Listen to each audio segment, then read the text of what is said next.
Revolt of 1857 हम आज cover करेंगे। ये राजस्थान हिस्ट्री के पर्सपेक्टिव से देखेंगे हम रिवोल्ट ऑफ 1857। तो सबसे पहला तो इम्पोर्टेंट क्वेश्चन इससे यही बनता है कि राजस्थान के पहले एजेंट टू गवर्नर जनरल कौन थे। ठीक है, first agent to governor general AGG 1832 में बने थे ये। पहला क्वेश्चन तो सीधा ईयर पूछ लेते हैं कि राजस्थान को पहले AGG किस ईयर में मिले थे। तो 1832 में अब्राहम लॉकेट थे। पर 1857 के वक्त कौन थे? ये लॉरेंस थे, जॉर्ज पैट्रिक लॉरेंस राजस्थान के AGG थे ड्यूरिंग रिवोल्ट ऑफ 1857। ठीक है, तो दोनों ही AGG इम्पोर्टेंट्स हैं। फिर 1857 रिवोल्ट के टाइम जो राजपूताना रेसिडेंसी थी, जो आज का राजस्थान है, उसमें 6 छावनियाँ थीं। टोटल कितनी छावनियाँ थीं? 6। कौन कौन सी? नसीराबाद, नीमच, एरनपुरा, देवली, ब्यावर, खेरवाड़ा। ठीक है, अजमेर में जो है, अजमेर में नसीराबाद और ब्यावर थे। ठीक है, अजमेर में 2 छावनियाँ, नसीराबाद और ब्यावर। फिर पाली में एरनपुरा थी, टोंक में देवली, उदयपुर में खेड़वारा थी, और नीमच जो थी मेवाड़ में, वो आज MP में आती है। तो ये क्वेश्चन भी बनता है कि कौन सी छावनी जो है वो 1857 रिवोल्ट की कौन सी छावनी आज MP में आती है। तो वो नीमच है, ये याद रखना। और छावनियों से जो नेक्स्ट इम्पॉर्टेंट क्वेश्चन बनता है वो है ब्यावर और खेड़वारा पर। ये 2 छावनियाँ थी जिन्होंने 1857 रिवोल्ट में पार्टिसिपेट नहीं किया था। तो पूछते हैं क्रांति में किसने भाग नहीं लिया था। तो ब्यावर और खेड़वारा, ब्यावर अजमेर और खेरवाड़ा उदयपुर, ये 2 छावनियाँ थी जिसने भाग नहीं लिया था। ठीक है, उसके बाद ये एक बुक का नाम भी याद रख लेना, म्यूटनीज इन राजस्थान। एक बार पूछा गया था एग्ज़ाम में, इसलिए मैंने इसमें कवर कर लिया है। IT प्रिचार्ड इसके ऑथर हैं, म्यूटनीज इन राजस्थान बुक के। अब 1857 रिवोल्ट के हम इम्पोर्टेंट रिवोल्ट्स में आते हैं। तो सबसे पहले तो नसीराबाद रिवोल्ट देखते हैं। नसीराबाद रिवोल्ट सबसे इम्पोर्टेंट है क्योंकि ये 1857 रिवोल्ट का सूत्रपात कहते हैं इसे।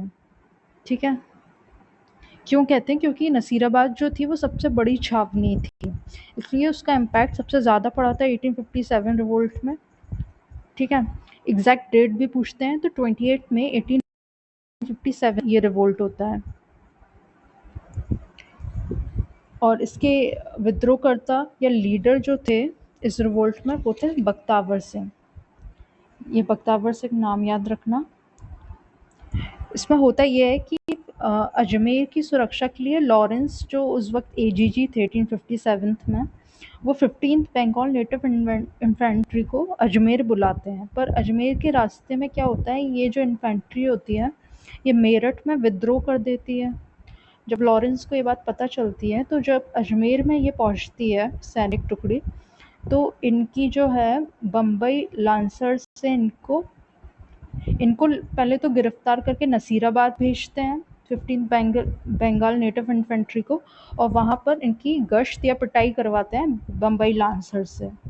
तो उसके रिवोल्ट में, उसके रिएक्शन में ये रिवोल्ट होता है, नसीराबाद रिवोल्ट। इसमें 15 बंगाल नेटिव इन्फेंट्री और इनकी हेल्प करती है 30th बंगाल नेटिव इन्फेंट्री। ये दोनों मिलकर वहाँ उल्टा ब्रिटिशर्स की पिटाई कर देते। ठीक है, 30th भी इनके साथ मिल जाती है और वहाँ पर ये ब्रिटिशर्स के अगेंस्ट विद्रोह कर देते हैं। उसका नाम होता है नसीराबाद रिवोल्ट, क्योंकि ये नसीराबाद में हुआ था। और यहाँ पर 2 ब्रिटिश अधिकारी मारे जाते हैं। तो पूछा जाता है नसीराबाद रिवोल्ट में कौन कौन मारा जाता है? न्यूबरी और स्पोर्टसवुड। ठीक है, पूरी कहानी याद नहीं रखनी है, बस इंपॉर्टेंट पॉइंट्स जो हैं वो यही है कि 28 मई 1857 को हुआ था ये रिवोल्ट। ठीक है, इसे सूत्रपात कहते हैं 1857 रिवोल्ट का। विद्रोहकर्ता बख्तावर सिंह थे। 15 बंगाल नेटिव इन्फेंट्री थी यहाँ पर, और यहाँ पे किसकी डेथ हुई थी? न्यूबरी और स्पोर्टसवुड की। अब नेक्स्ट जो रिवोल्ट होता है वो होता है नीमच। एक्चुअली क्या होता है कि नसीराबाद रिवोल्ट की खबर जो है, नसीराबाद रिवोल्ट के बाद ब्रिटिशर्स डर जाते हैं कि नीमच में भी कहीं रिवोल्ट ना हो जाए, इसलिए नीमच में क्या होता है कि कसम दिलाई जाती है वहाँ के सैनिकों को कि वो रिवोल्ट नहीं करेंगे, पर फिर भी वहाँ रिवोल्ट हो जाता है। तो देखते हैं इससे क्या क्वेश्चन बनते हैं। 1857 के टाइम नीमच में सुपरिटेंडेंट कौन थे? Captain Lloyd. ये पूछा जाता है। यहाँ रिवोल्ट होता है किसकी लीडरशिप में? अली बेग और हीरा सिंह की लीडरशिप में। और कसम जो दिलाई थी किसने दिलाई थी? कर्नल अबॉट ने। ये भी पूछा जाता है। ठीक है, तो जब ये यहाँ विद्रोह होता है तो यहाँ से ब्रिटिशर्स भाग जाते हैं। तो इस चीज़ पे क्वेश्चन बनता है कि कितने अधिकारी भागते हैं? 40। और डूंगला ब्रिज चित्तौड़गढ़ में रूगाराम चौधरी के यहाँ शरण लेते हैं। ठीक है, उसके बाद जो है वो मेवाड़ के राजा स्वरूप सिंह होते हैं, वो इन्हें बचाते हैं और पिछोला लेक के जग मंदिर में शरण देते हैं। उनकी सुरक्षा का कार्य जो है वो गोकुल चंद मेहता को देते हैं। तो यही क्वेश्चंस बनते हैं नीमच रिवोल्ट से। नीमच रिवोल्ट से ये क्वेश्चन बनता है, कैप्टन लॉर्ड थे सुपरिटेंडेंट, विद्रोह किसकी लीडरशिप में हुआ था? अली बेग और हीरा सिंह। कसम दिलाई थी कर्नल अबॉट ने। 40 ब्रिटिशर्स ऑफिसर्स वहाँ से भाग जाते हैं, शरण लेते हैं डूंगला विलेज रूगाराम चौधरी के यहाँ। उसके बाद मेवाड़ के स्वरूप सिंह पिछोला लेक जग मंदिर में उन्हें शरण देते हैं और सुरक्षा का कार्य सौंपते हैं गोकुल चंद मेहता को।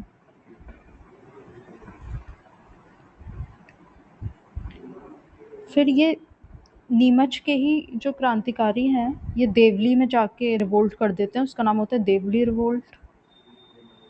ठीक है, नीमच के ही क्रांतिकारियों ने किया था देवली रिवोल्ट।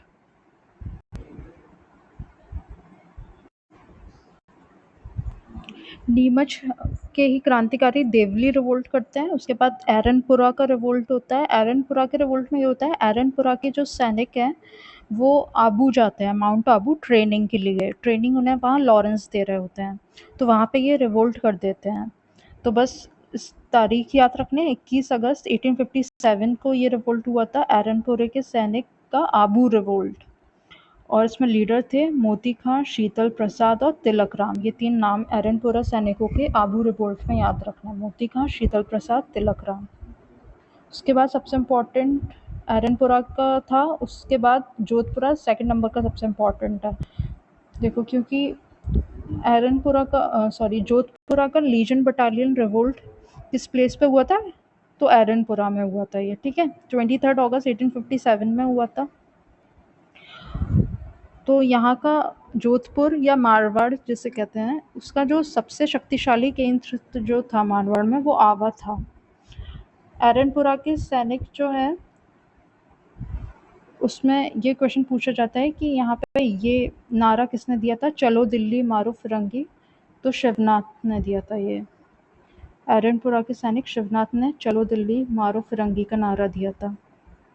एरनपुरा के सैनिकों को यहाँ पे आवा के ठाकुर हेल्प करते हैं, कुशाल सिंह चंपावत। और जब ब्रिटिशर्स को खबर मिलती है कि ये दिल्ली जा रहे हैं तो उनको रोकने के लिए ये जो टीम बनाते हैं, इसमें होते हैं जोधपुर के पॉलिटिकल एजेंट मैकमोसन, इनके साथ होते हैं वहाँ के राजा तख्त सिंह मारवाड़ के, और वहाँ के ठाकुर ओनाट सिंह। तो एक तरफ है एरनपुरा के सैनिक और उनकी हेल्प कर रहे हैं आवा के ठाकुर कुशाल सिंह चंपावत, और दूसरी तरफ है जोधपुर के पॉलिटिकल एजेंट मैकमोसन, वहाँ के राजा तख्त सिंह और ओनाट सिंह ठाकुर। ठीक है, इनको दिल्ली जाने से रोकने के लिए 2 युद्ध होते हैं। पहला युद्ध जो होता है वो कहलाता है बिथोड़ा का युद्ध, और दूसरा होता है चेलावास का युद्ध। चेलावास के युद्ध को काले गोरे का युद्ध भी बोला गया है। तो बिथोड़ा और चेलावास दोनों में ही एरनपुरा के सैनिक और कुशाल सिंह चंपावत जीत जाते हैं। फिर जब चेलावास का युद्ध हो जाता है तो उसमें मैकमोसन की मृत्यु हो जाती है। मैकमोसन का सिर काटकर आवा के किले पर लटकाया जाता है। ठीक है, तो ये दोनों युद्ध के नाम याद रखना है। बिथोड़ा और चेलावास का युद्ध कब हुआ था? ये जोधपुर रिवोल्ट के टाइम हुआ था, जोधपुर लीजन बटालियन रिवोल्ट में हुआ था ये।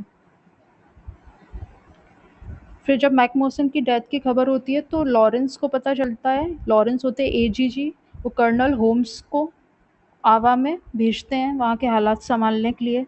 तो कर्नल होम्स आएंगे आवा में, कर्नल होम्स सेना लेकर आएंगे आवा में, ठीक है। और कुशाल सिंह चंपावत आवा से भाग जाते हैं।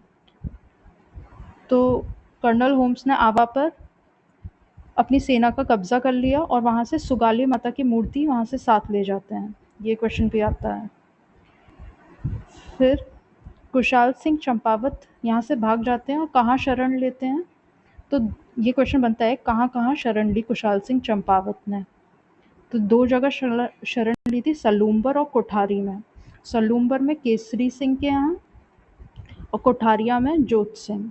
ये नाम याद रखना है, सलूम्बर के केसरी और कोठारिया के जोत सिंह इन्हें शरण देते हैं। पर फाइनली जो है केसरी सिंह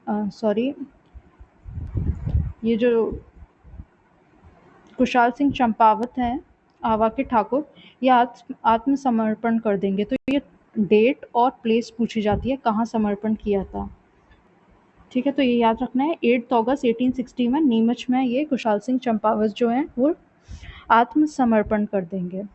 फिर इनके ऊपर जांच एजेंसी बिठाई जाती है, ठीक है। इनके समर्पण के बाद जांच आयोग का नाम पूछा जाता है मेजर टेलर आयोग। मेजर टेलर आयोग इस पूरे क्राइम सीन की जांच करता है और उन्हें रिहा कर देता है चंपावत को, और फिर इनकी डेथ जो है वो बाद में उदयपुर में हो जाती है। तो ये हो गया जोधपुर का रिवोल्ट। क्या क्या पढ़ा हमने इसमें? ये एरनपुरा में हुआ था 23 अगस्त 1857 में। यहाँ पर मुख्य केंद्र जो था जोधपुर रिवोल्ट का वो आवा था। एरनपुरा के जो सैनिक थे यहाँ पे रिवोल्ट करते हैं। एरनपुरा और एक्चुअली माउंट आबू से जब ये आए थे एरनपुरा के सैनिक, तो माउंट आबू की सेना और एरनपुरा की सेना दोनों मिलकर रिवोल्ट करते हैं और चलो दिल्ली मारो फिरंगी का शिवनाथ सिंह नारा देते हैं। तो दिल्ली जाने से रोकने के लिए मैकमोसन, तख्त सिंह और ओनाट सिंह इनके अगेंस्ट सेना बनाते हैं। एरनपुरा की सैनिक सहायता कौन करता है? आवा के ठाकुर कुशाल सिंह चंपावत। 2 युद्ध होते हैं, बिथोड़ा और चेलावास का युद्ध। दोनों में एरनपुरा के सैनिक और कुशाल सिंह चंपावत जीत जाते हैं और मैकमोसन को मार देते हैं। उनका सिर काटकर आवा के किले पर लटकाया जाता। इस बात पर लॉरेंस कर्नल होम्स की सेना भेजता है आवा। कर्नल होम्स वहाँ कब्जा कर लेते हैं और सुगाली माता की मूर्ति ले जाते हैं। कुशाल सिंह चंपावत वहाँ से भागकर शरण लेते हैं सलूम्बर के रावत केसरी सिंह और कोठारिया के जोत सिंह के यहाँ। फिर फाइनली वो आत्मसमर्पण करेंगे 8 अगस्त 1816 नीमच में। उसके बाद जो जांच आयोग बैठेगा वो है मेजर टेलर आयोग, ठीक है। फिर बाद में इनकी मृत्यु उदयपुर में हो जाएगी। ये हो गया हमारा जोधपुर रिवोल्ट। आगे का हम नेक्स्ट वीडियो में कवर करेंगे, पार्ट 2।